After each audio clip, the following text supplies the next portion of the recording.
third time today that I've done this page. Really? And both times we did 2-column proofs. Is that what you're supposed to do? Okay. Yeah, I'm really bad with proofs. Yeah, most everybody is. Most people have difficulty with it, but once you do a couple, and these aren't too bad here, the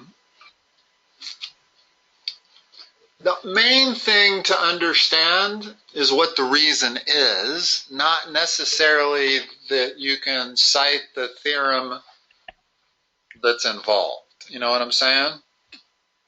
Yeah. Okay. And you'll understand more. So what's statement 1? Statement 1 is the given. Okay, everything that's given. Everything that's given is segment AE is congruent to segment AH, and angle YAE is congruent to angle YAH.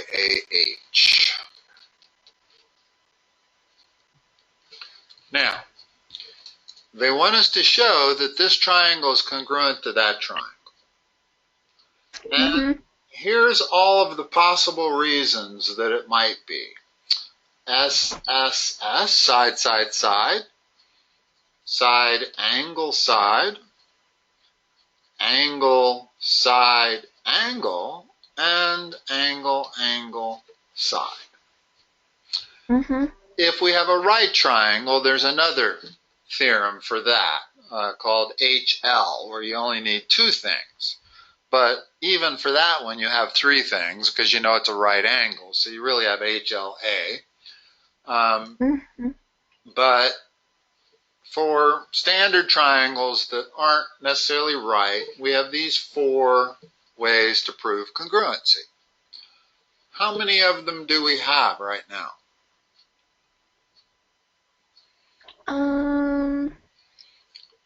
This line here is the same as this line here. It's congruent to that line. So we have a line, so we have a side. Okay. We have an angle, YAE, this angle right here, and YAH, this one right there. So we have a side and we have an angle. What else do we know about this figure? There's one, I'll give you a hint, there's one other side that is congruent. Which one? Is it the Yes. side going through the middle? Yes, because it is part of both triangles. But we need to come up with 3 pieces of information, so statement 2 has to actually state that YA is congruent to itself. In other words, this is the annoying part of proofs, is having to prove this kind of stuff. Yeah. One would think that you could just state that and it would be assumed, but it isn't. You know the reason for this one? Why something is equal to itself? The reflexive. Okay. And there's a lot of problems that this is one of the steps. Okay? So remember that's reflexive. That's the one, looks to me like you're going to have to remember the most. In other words, the oddball. Who would ever think that that's what that means?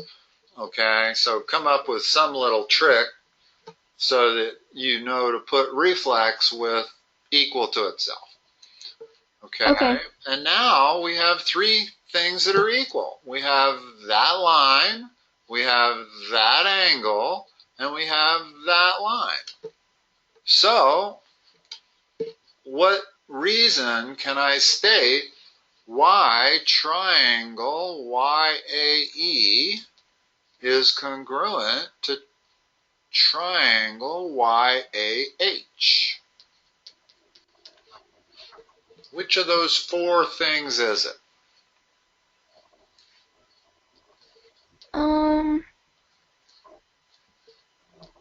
How many S's and how many A's must there be?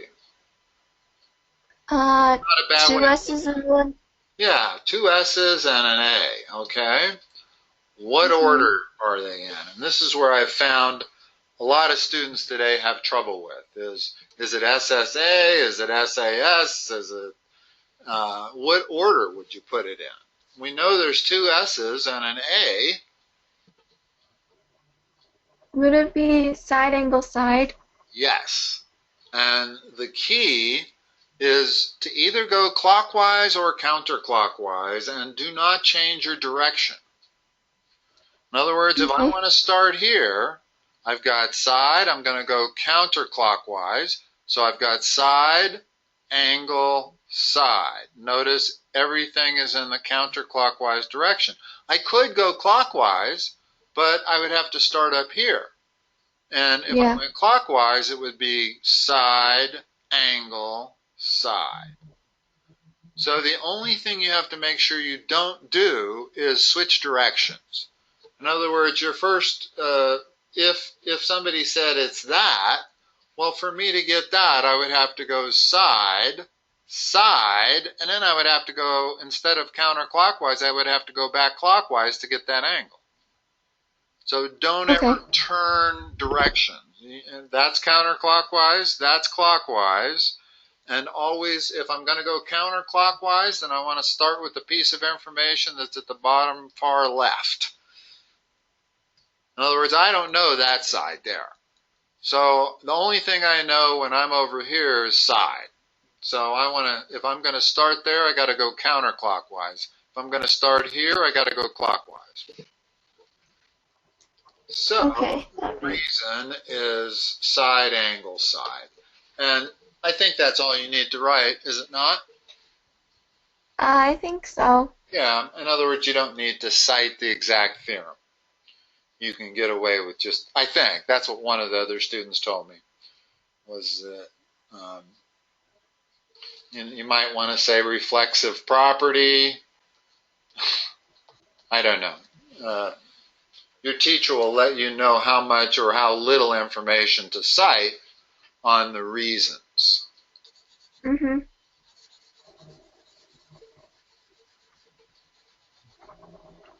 Second one. Statement one.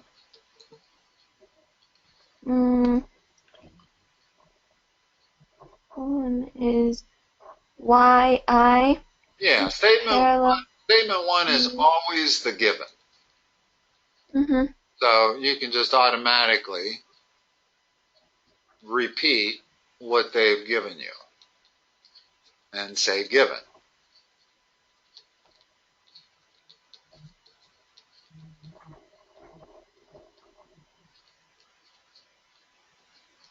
Okay. Now, here they want us to show that this triangle is congruent to this triangle.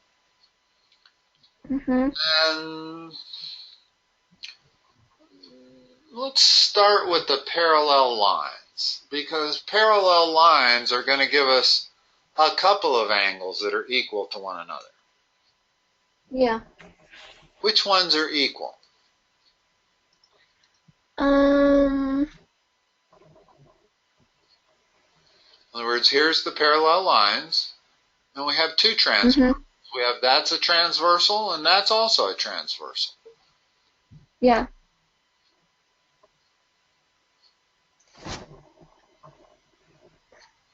So is y equal to S or is y equal to E? Y is equal to S. Exactly. Angle Y, and maybe you want to say KYL, I don't know. To me, angle Y is sufficient, is congruent to angle S, and at the same time, I'm going to say what? What other sets of angles are equal? Congruent? angle E is equal to angle I. Congruent to angle I. And why is that? How do we know that? Statements.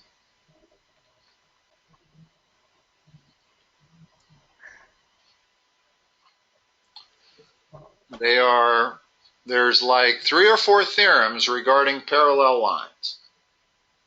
Yeah. One is adjacent angles are supplementary, corresponding angles are equal, alternate exterior angles are equal, and alternate interior angles are equal. Which one of those applies here? Would it be the adjacent? No, here, let's draw a picture. There's 2 parallel lines. There's one transversal. Mm-hmm. Okay? It's that angle that's equal to that angle. Alternate interior angles? Correct. Alternate interior angles of parallel lines. Something to that effect. Parallel. I can't spell parallel. Whereas if it was these 2 angles, that one and that one, that would be what? Alternate exterior angles? Correct. Corresponding would be those 2 are supplementary, or they're equal, corresponding, and adjacent is exactly what it says. They have to be adjacent, that one and that one. Notice those are not equal, they're supplementary. Or that one and that one are adjacent.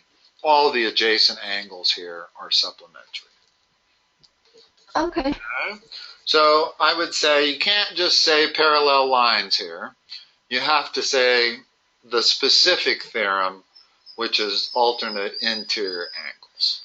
And you can use it for both. I don't think you need 2 separate statements for 2. I think since both of them are the alternate interior angles, in other words, that and that are alternate interior, and that are alternate interior. Okay, so we have 2 angles. So our congruency theorem is going to be, it's not going to have 2 S's, it's going to have 2 A's and an S. Because we know angle, angle, angle is not enough to prove congruency, right? Mm-hmm. Angle, angle, angle is merely proving similarity, not congruency. So we need a side. So is there a side based on other information that was given that we can say is equal to another side? What does it mean? K is the midpoint of YS.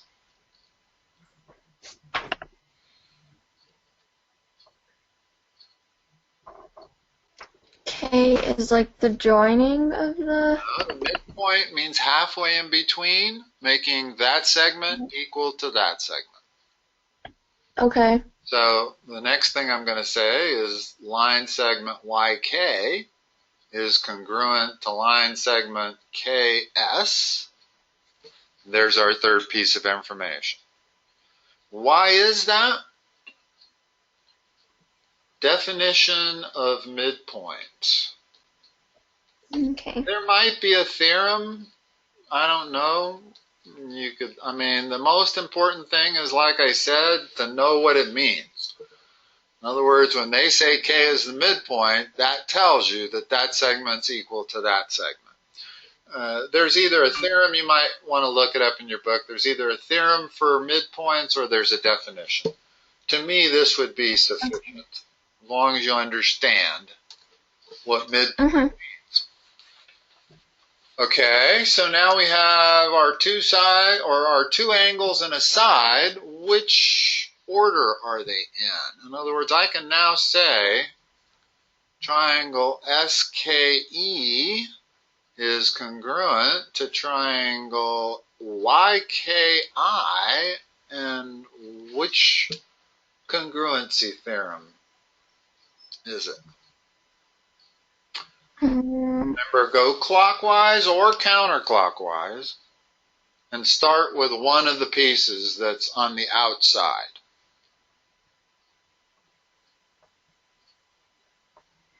Would it be angle, side, angle?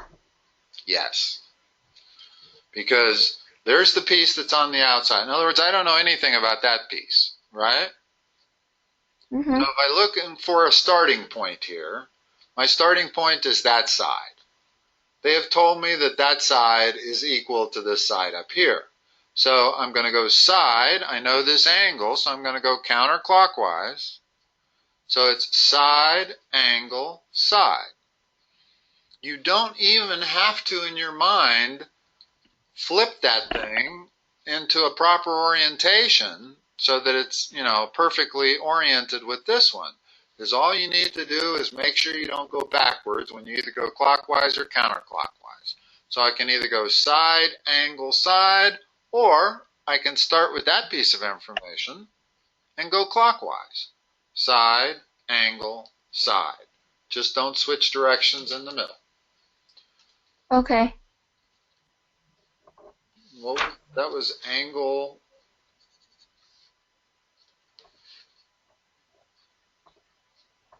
That was side, angle, side. Okay. Let's do number 3.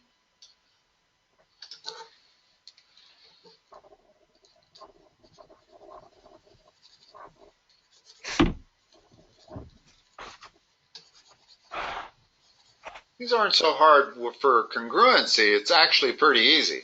I felt it was much tougher when early in the proofs where they were trying to get you to prove two lines were perpendicular or some stuff. I don't know. To me, congruency is pretty straightforward because there's only 4 congruency theorems to call from. Yeah. So you just have to figure out which one it's going to be.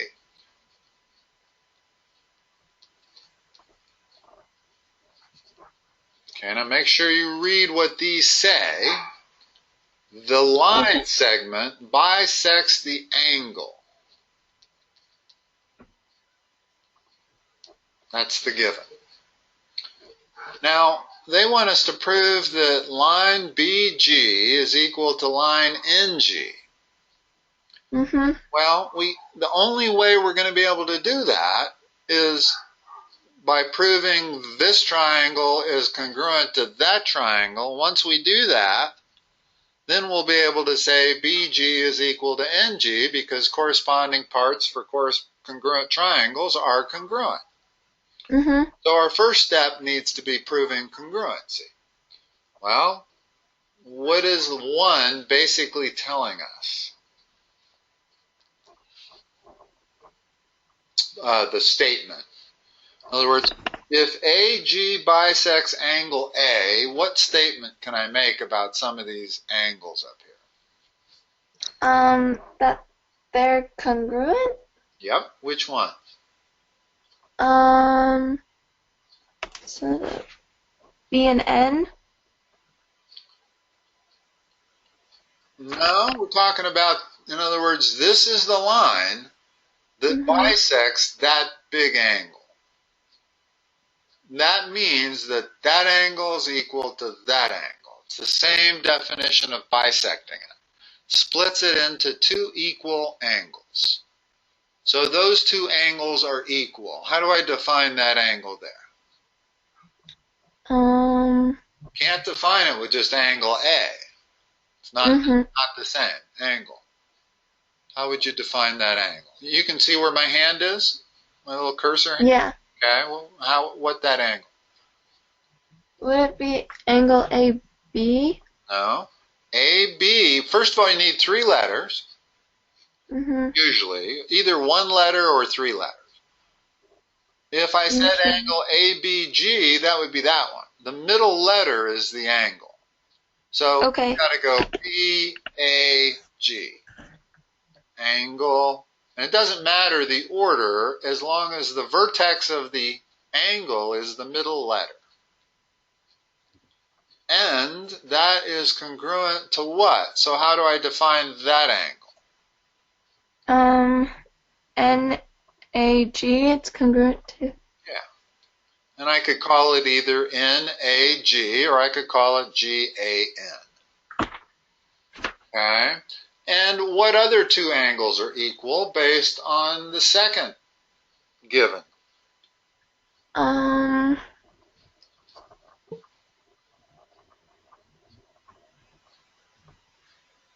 other words, this one here is congruent to that one there.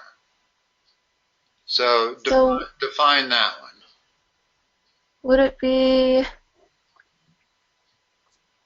BGA? Just remember the middle letter has to be the vertex of the angle. And what's it congruent to? NGA. Notice the middle letter in both of these was A, the middle letter in both of those was N, and actually I didn't need a separate statement. I'm going to make both of those statements 2 because why? Definition of bisection.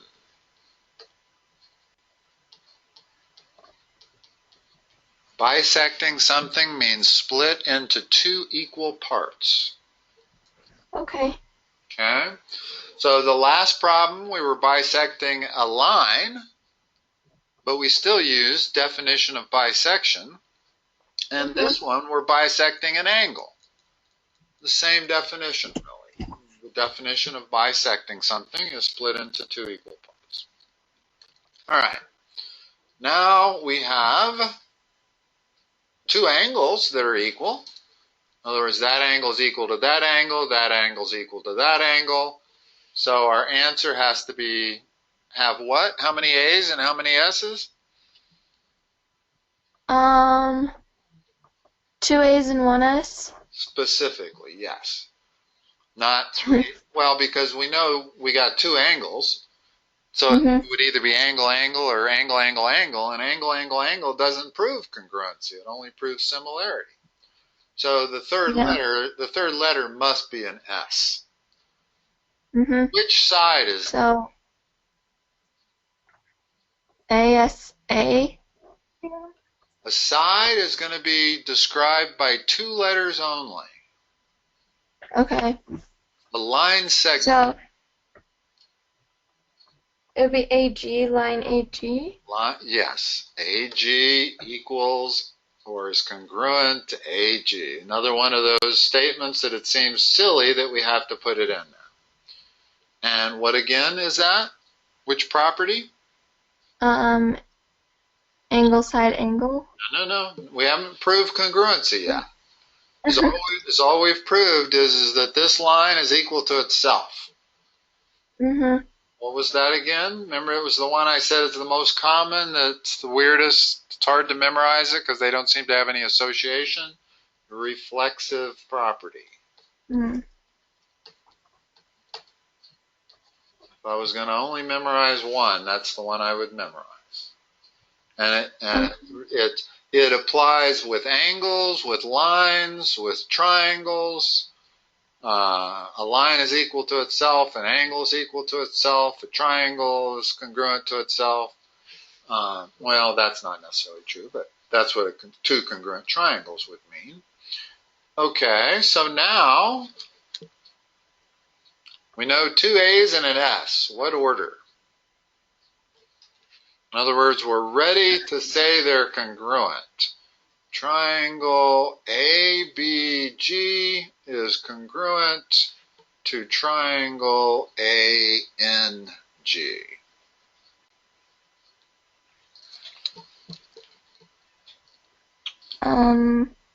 Would it be ASA? Yes.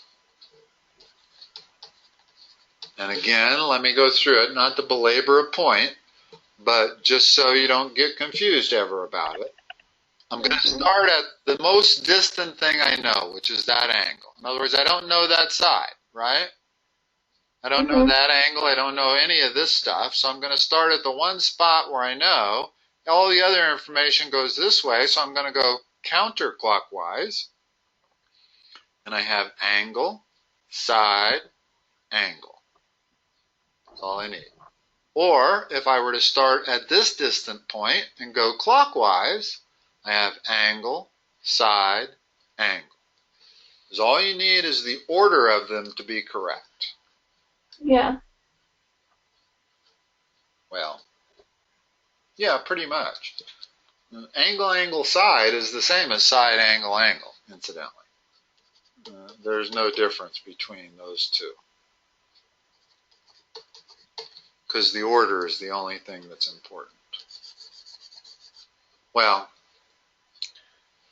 meaning you can go backwards and forwards. That's what I meant. What I've tried to show you here is that when we get ready to figure it out, as long as we start from an extreme point, we can go clockwise or counterclockwise, which is the same as going backwards or forwards.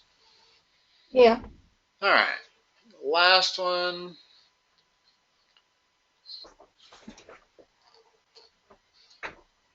That one was pretty tricky because they stuck the intermediate step. Oh, we didn't finish this one. Yeah, the goal here was not to prove congruency. The goal was to prove that BG segment is congruent to NG. In other words, we didn't know that, but now that we've proved congruency, why is that true? Right here, BG is congruent to NG.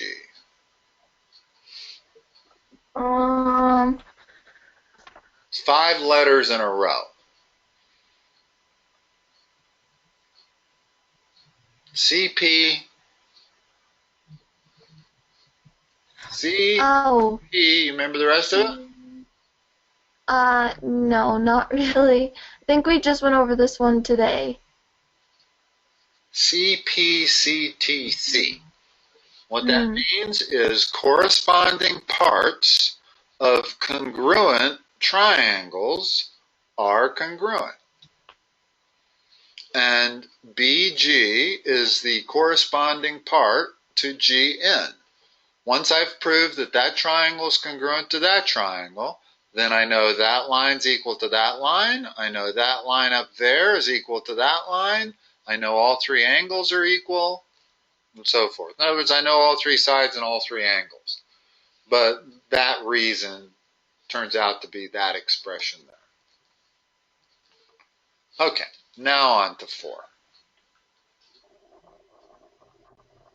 Ooh, I don't know that we're going to have time to do 4.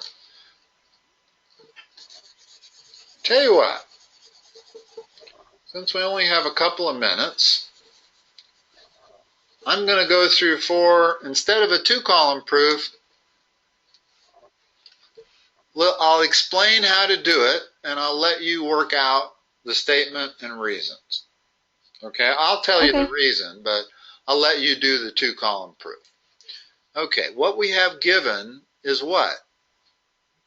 2 sides are equal, right? In other words, we have that side and the 2 triangles they're referring to here.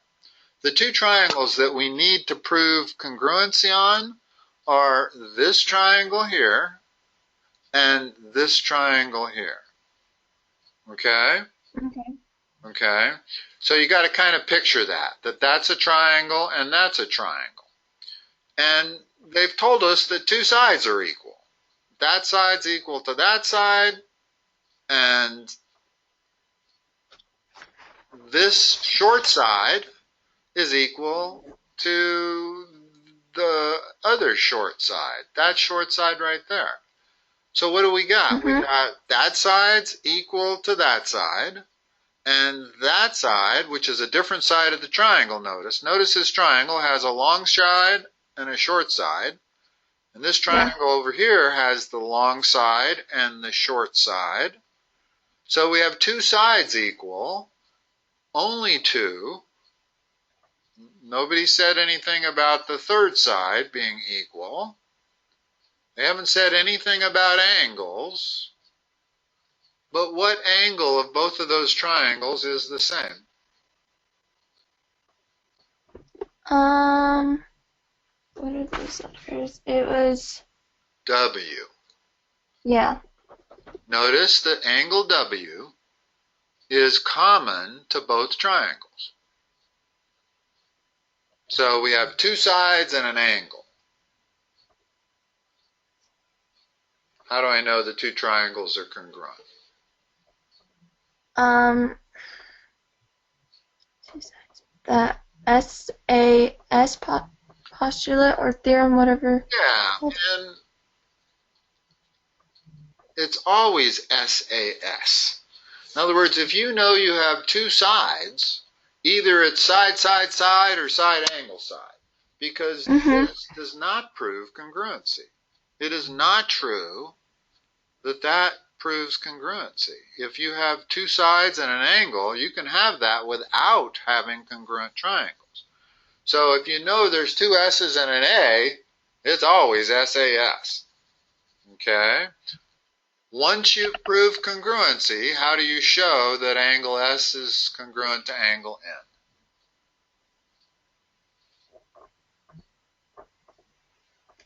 Um, N?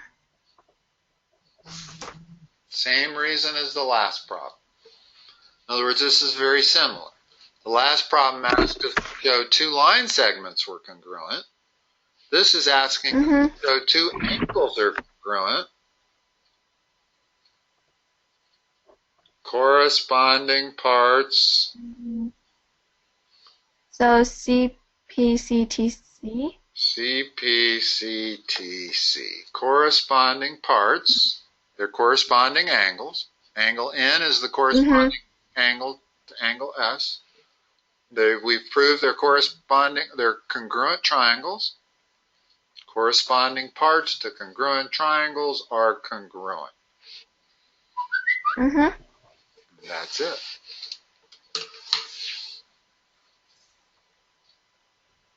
Any questions? No, I think I'm understanding it a little bit better now. It's tough, but like I said, proving congruency is actually one of the easier proofs to do. You don't really have to look very far. You just have to figure out when you get two pieces of information and what third piece you need. You always need three pieces. Okay? And that's the important part. Then it kind of gives you a direction as to what to look for. All right. Kendall, have a good week. I will talk to you next time. You too. Thank you.